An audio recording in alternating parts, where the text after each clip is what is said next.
I get it. Being a woman in midlife is hard. And part of why it is so hard is that we are going past the age where there are good narratives and good role models for how to be a great woman in midlife. I know this sounds weird, but it's really quite true. Think about it for a minute. Who are your role models for doing midlife well? Really, think about it. There are very, very few. And the few that we have really exceed anything that most of us are going to be able to attain. And that is really where the crux of this cliff lies. Hi, I'm Dr. Natalie Marr. I'm a clinical psychologist and a life transition expert. And at Learn to Love Your Story, it is my passion to help women in midlife start to write their own story and love it for who they are and what they have become in this lifetime. And our culture doesn't give us that, people. It is not great. It does not have great narratives for women in general. We are one of the oppressed many in our culture. And one of the ways that that's done is really subtle. Look at the movies. I mean, look at cartoons for that matter. It is pretty obvious that the male narrative is the predominant narrative, and it has been for some time. Now, are we doing better than we were? Absolutely. This isn't like we're in, times before we could vote and had our own independence and things of that nature. However, there are still not strong narratives in our culture that talk to this issue of once a woman hits midlife, she is killing it when she looks like this, and this, right? We know how to be good mothers and good career people earlier in our adulthood. We are given some narratives around what that looks like, but man, our social currency drops off real quick later in our life because there just are no narratives to say this is the ideal.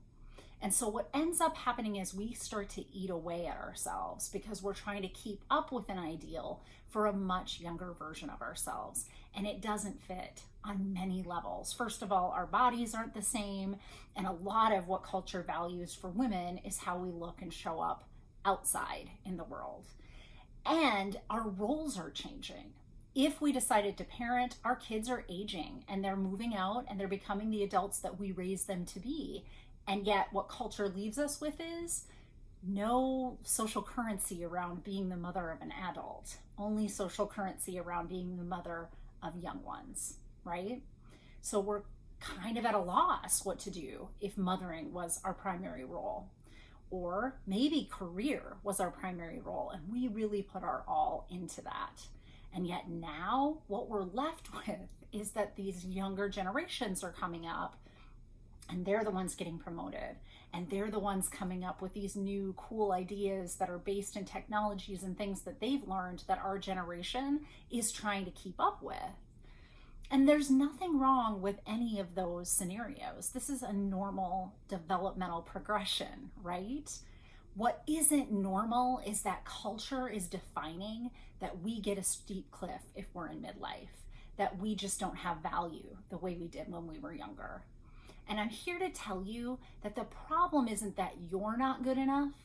The problem is that culture hasn't given us good enough models and stories by which to narrate our lives by. So what do you do with that, right? It's really difficult. What I would suggest, and here's my tip for you, is one place to begin is to get yourself in community with other women who are having similar experiences. And why I say this is that where we start to feel our power and feel the narrative changing is when we are in community with other people. When we're isolated in our own experience, our own lived experience of this steep cliff, it really can start to eat away at us. It can take us on a journey with it, and there's nobody to hold us back. When we're in community, however, with other women that are experiencing similar things, that's a game changer.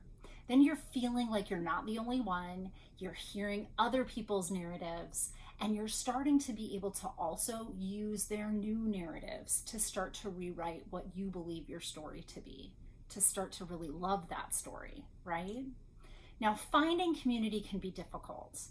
Sometimes we're lucky and, our careers and our kids being raised in similar age ranges and development has given us exposure to other women in our age group, and we've made friends with those people.